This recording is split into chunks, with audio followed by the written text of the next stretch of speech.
game once again. I hope anyway that this is going to be the case. Would you like to introduce our first competitor, Kuba? Of course, we have Vortix in the blue playing as the French, and oh boy, again this matchup. Yeah, the English versus the French, the kind of one of those matchups that you have seen in history and see a lot in this game as well. I think people just kind of feel comfortable on both sides of it, right? So in the bottom here in the red, it's going to be Erik as the English. And he's also going to give us quite a show, hopefully, in this game. I hope he does know what to do with the English to kind of push down the French efficiently. And I do think that you can actually get a lot of stuff done if you play it properly. Like, if you play the side of the matchup properly as the English, you can get a lot of things.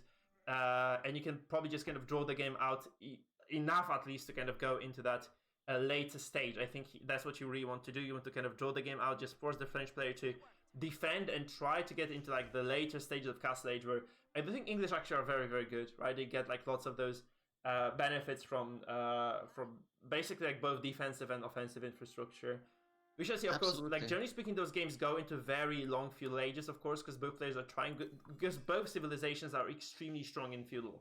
The English, of course, the longbows are really, really good, and those French knights are also excellent units. So that's probably what we'll see. Like, the English on the aggression, the game is going to draw out, and depending on how well Erik is going to execute his attack, and depending on how well Vortix defends, is going to be something happening later.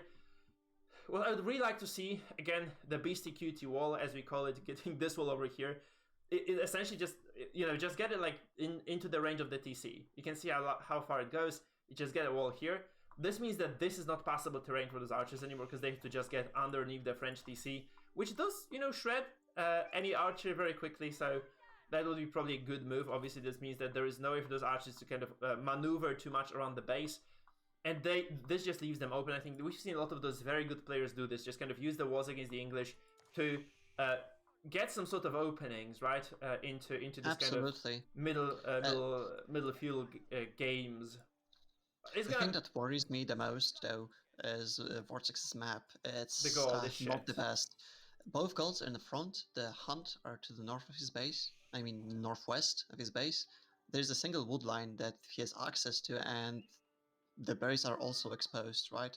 So getting those resources, secured is gonna be the top priority for Vortix. And we'll see how what Erik does once he scouts this, because once you scout this map, you're gonna have to go on offensive. Yeah. I mean, you see there's a lot of sheep, first of all, so he's going to be safe under the TC. What I really don't see people do, I think I'd love to see them do more often if you play against the English. Go for the berries very early on, and get as much out of them as you can, because this is not much food, honestly. It's just a few hundred, like 1,500, right? Overall, in this berry patch. Which means you can actually get a mill here, just get those berries. I think this could be a good strategy overall, because this means you can just go back to those sheep later when you're under siege by the English. You still have like a secure food source. Now, while yes, it's a good strategy for Delhi and the Abbasids, because they gather at the same rate from berries as from sheep. For French, which heavily rely on those night numbers, getting lots of food would be good. Yeah, but that would basically mean you would have like -2 villagers from the start. Yeah, I understand this. Yeah, I know, but it's just kind of something that you could benefit in the long run. It just kind of depends on how well you defend. Because I do this if I play against the English. Now I just kind of go for a very early mill and just get as much food as I can, because I want to save those sheep for later. But I think Vortix has enough sheep to actually secure his position. He's gonna mill. I think this mill is just gonna be used for the professional scouts, though. He's not gonna mill for anything else. So I think that's quite cool as well to see that. So he's gonna just get that mill here and just going to try to hold on to his dearest life, I think, for a while. Obviously, professional scouts, I think that's also quite a bad, as you said, the scouts are not going to have an easy time getting to those deer, because they're close to each other. So it's very easy for the English archers to just kind of sit here and just wait. Like, or even spears, honestly, because those are so close to each other, and obviously scouts are just going to go for either of the hunts to get those initial deer back home. And this is going to mean that obviously you're in trouble, because getting those deer means that you have to just go through archers. You need some sort of kind of a standing army to just kind of defend this. And Erik is going to just also have a scout here from the very get-go. He sees the mill, he knows what's up, he knows there's going to be professional scouts as well.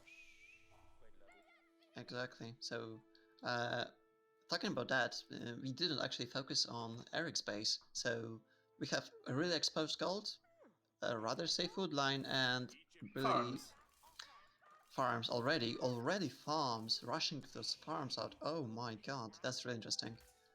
I don't. Do you like this from Erik? Do you think I really don't like it because it makes it so that you don't have that initial punch of an army, right? You're investing quite a bit of wood into something that, yes, it does pay off in the long run, and it is quite fast when you're a mill, right?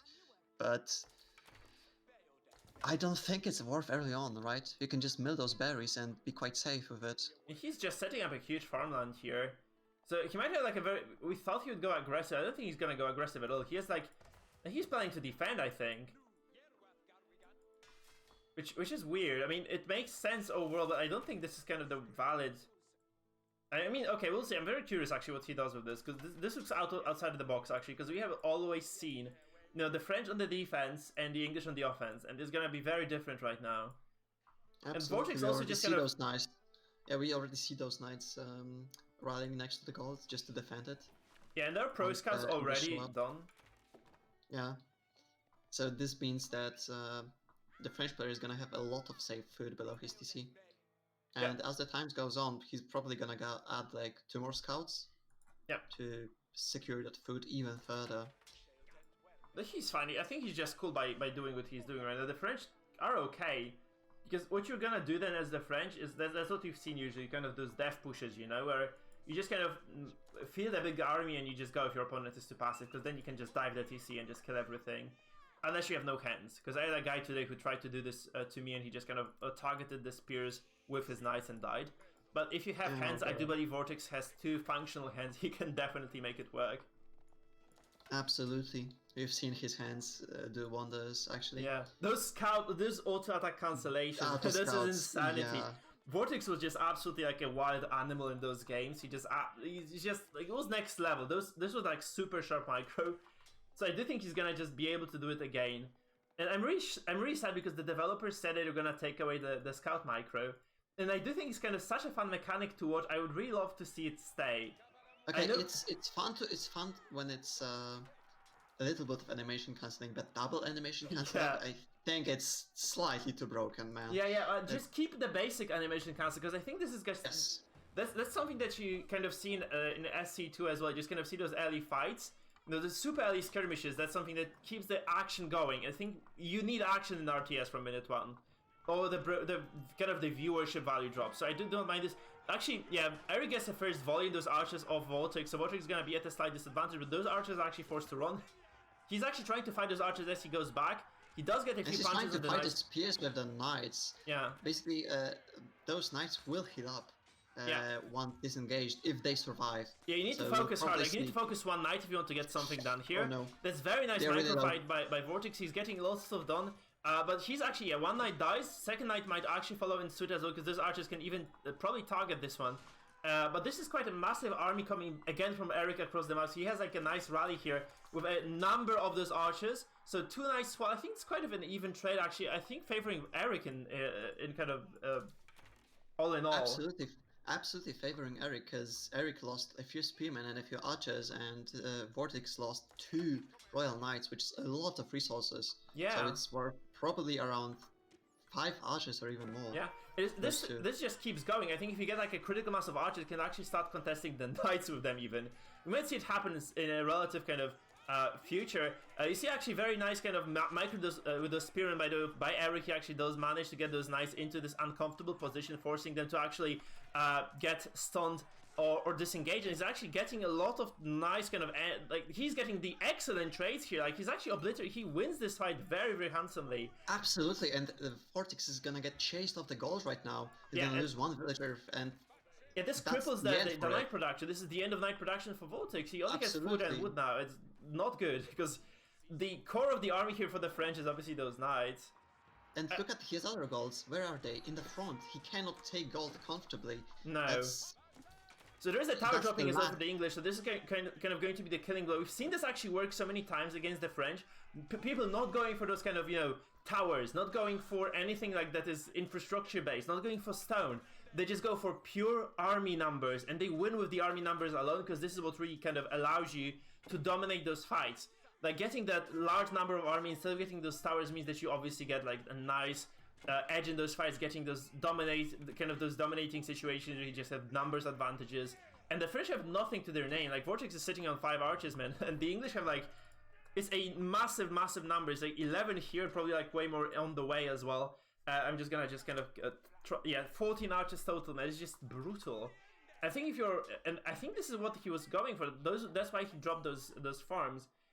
I think he just knew, right? He just knew that he is going to go for this kind of larger, like kind of force attack, like this kind of massive attack later. He accumulated those forces, and he just went into that fight with this kind of solid economy to back it. And he's just producing way more than a normal English player would be at this point, because he is just a very solid eco behind this. Absolutely, and the only units that Vortix can actually produce right now are archers. And while yes, it's possible for them to fight the English archers, it's not gonna be possible once those towers go up. No, because that's just going to mean that this is just too much attack speed, and you cannot outtrade those English archers, and especially that the English do have the numbers advantage, right? You need to be like essentially producing through 3 archery ranges to win this. You need to have like perfect upgrades. There's no blacksmith for Vortix. And Erik is dropping his. So it's gonna be a blacksmith. It's gonna probably be +1. Oh no, that's a really bad position for Vortix. He knows.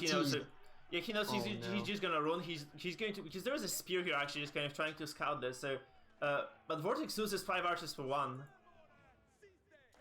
This is not That's good. A lot of Strelbora, man. I think the Strelbora win this game. It's just kind of going to be a very decisive punch. Guys, what do you think of the French versus English matchup? Because like from my perspective, it usually favors the French. Because if you micro correctly, I think you can win. But this was just such a nice kind of tactic from Erik. He's just kind of producing a lot of those archers here with this very solid economical backbone of those farms. And that's just what really propels him towards the victory. He's just continuously producing units right now. Essentially, he's just he had this kind of continued stream of units. And even though this matchup doesn't seem to favor him too much, I think he has enough to actually just contest this food line right now. He's just gonna move all those units forward. He's gonna get that. I think he's just trying to force a fight. I don't think he wants to even build this tower. I think he's just forcing those archers to move forward. Yeah, and he's gonna massacre them once they do, because there's nothing that Vortix doesn't have enough numbers, right? He's gonna force a tower out of Vortix, and yes, there's a single knight that he was able to produce from all those. Who falls immediately, by the way. So this villager dies, this attack is gonna be thwarted, but there's going to be a trade-off here for the French. They lose a large mass of units again, of course, and there is probably going to be just the attack upgrade for now. So not much yet, but obviously, like this is just a complete stranglehold. There's nothing there are no resources available anymore. Like there are no deer. So you just have to farm. Those professional scouts, while yes, they were viable, if he had the map control, he doesn't have any map control whatsoever. He's gonna go for berries. Oh my god, he's so started, he's gonna just go for those berries, but those berries, if that tower finishes, by the way, if he just pulls 2 more villagers to finish this tower, he's gonna scout those berries to the north of Vortix's base. They should be in range exactly. Yeah, he should see them, you see this kind of crescent shape here. It does show you how far the vision goes from the tower, so it's going to be visible perfectly well. But obviously this tower does secure some vision for Vortix, but I do not think Vortix can contest this anytime soon. He has nothing in his... The problem is that there's also like no sneaky gold he can take to the east, right? There's just 1 gold over here that he can take, and it's just very, very unfortunate. And the English are just going to capitalize on this very much by getting like even more numbers. And I think like at some point they'll have like so much economy that they'll essentially just break even. I think Erik knows this. Erik, I think he's just gonna go castle, man. He's just gonna go castle with that. He actually might. It is Strelbora indeed. He's using archers of all things to take down this tower. They take down this archery range. And by the way, this is actually also nasty because that does mean that Vortix can't produce out of this without being contested. Look, he's trying to finish the tower. Well, if the tower does finish, that's game over, I think. Yeah, that's gonna contest the tree line, also contesting, revealing those berries being gathered. And again, like, this is not a favorable trade. You can actually engage against those archers because they're slower, but the English archers do actually trade well at the back end of those engagements because they do have better range, right? So they do actually find nice advantage. You can see like an additional 2 or 3 archers falling without any possible response from Vortix. Yeah, Vortix was trying to target those villagers and stop them from finishing that tower. and I think he knows that once the tower finishes, those berries are gonna get exposed. So yeah, so he knows he has to defend this.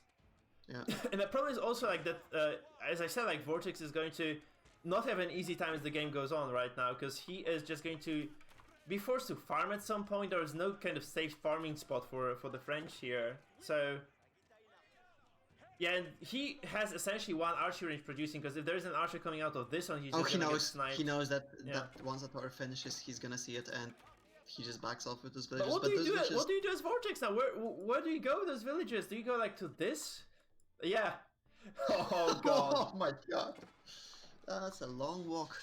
And then finally Rams come down. I don't think there is any future in this game for Vortix, to be honest. Like, he is just getting absolutely demolished by Erik. So I like this. That's a complete opposite from the last game, actually. That's a really interesting build order from Erik. We questioned those farms. I think this is kind of safe, reliable economy that you can use as a backbone for this kind of prolonged offensive. That because he was making those farms because he knew that those knights were gonna come sooner or later to raid him, right? Yeah. So placing that mill next to his town center and placing those farms there meant that he could immediately garrison the villagers and not lose any night raids. And I think that's about... Yeah, that's done, because like even if he gets this food, like he has had like 18 villagers idle for like a minute now. Which is obviously like a lot of food loss. Mike, since this game is over, it's gonna be 1-1, and I'm gonna leave you for now, because you have dinner. Like, maybe, I have dinner, so... Okay, so we're just gonna... Maybe. Yeah, I'm gonna cast the final game alone then, that's not a problem, enjoy. Alright. See ya, and good luck stream. Yeah? Let me know when you're back, okay? Just join back, and that's fine. So yeah, the Ram takes down the houses as well, which means Vortix is just completely done for. Like, he's actually supply capped. Like, he can't, if he's gonna keep losing houses here as well, that's the problem, right? So it's not like it's gonna change for him much. Like, this is gonna go from like bad to worse. Like, he's had no gold access, he had no resources available to himself. And yeah, I don't believe that the English can actually be stopped at this point. Also, he's trying to move those archers across, which does essentially mean that he was trying to be aggressive with them. Of course, he's just gonna lose all of them, because the English do realize this is happening. You have towers everywhere, and it's just completely finished for Vortix. I think losing these archers, getting sieged upon by those Rams as well, is just going to be a very hairy situation.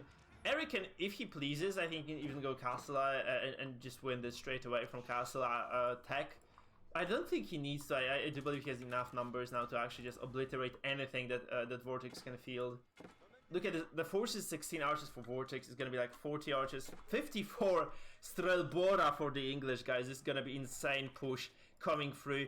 Erik is very comfortable as well in terms of eco. 54 villages to what seems to be just 56. So even numbers. But he has a very comfortable economical kind of setup here with those mills. So he's actually going to get lots of those farms going. Also those archers rallying here in his base. Probably going to get sent around the map, or just going to defend against those small archer numbers from Vortix. And yeah, Vortix is going to get sieged up on over here. He's going to obviously get ram runched here. Lots of things happening on the map. None of those actually does favor Vortix, right? Vortix is going to lose this because there are more archers produced right now to defend this small push. And yeah, there's just going to be another house falling, of course, meaning that Vortix might not be able to even produce units for a while. And he's going to just go for the throat right now. He's going to go for that TC. So he's just going to try to end the game by killing those landmarks, and I do think he can succeed quite easily. Those villagers pulled back from the wood line here are just going to try to deflect those rams. Of course, this means that they are open to attack from those archers, and those archer numbers are going to be sufficient to just kind of essentially outdance those villagers, probably killing a few in the process as well. That's very nicely done, I think, by Vortix. Obviously, the TC retargeting against those archers means that it is not going to be an easy ask for them to just kind of get a full coverage, but they are, I think the numbers are high enough for essentially Erik to throw away a few of those archers just to secure the position here. Every single villager that falls right now is obviously not great, especially that those villagers are not harvesting resources either, just kind of idle right now, just trying to defend this base. And it's not going too hot, guys. It's not going too hot for Mr. Vortix in this situation. It is going to be essentially just a prolonged death, I think, and I do think that there is no way for him to defend, so he should just give up. Those rams are just way too strong, and I do think even if he kills these, like, obviously Erik has enough resources to build another two, which he might actually do with those spearmen in the back. He might just kind of get additional rams as he goes forward. those archers, by the way, the full buff of those towers, so they're very, very effective at attacking. So they give extra attack speed from the network of castles. This is like a full villager pool, so those rams are gonna die, guys. Don't get me wrong, they're gonna die, but the trade-off here is, of course, that the entire army of Vortix is going to also fall in lots of those villages. I think like there are like 6 or 7 corpses here, on like kind of biting the dust as well. And nothing stops Erik from making additional rams in the back of this, so that's just also there. And yeah, those are... yeah, that's just the last berry bush here, by the way, so there is nothing he can do. The game is essentially over. Vortix, realizing he's just absolutely done for, does tap out, and we are getting the winner of the series. Vortix does move on, and Erik is, unfortunately for himself, eliminated from the contention here. So it's going to be 2... No, I'm wrong, guys. This is 1-1. What am I saying? This is 1-1. We're going to get game 3. We're going to get game 3 from this. It's going to be cool. It's going to be super fun. And we actually are going to load into it immediately.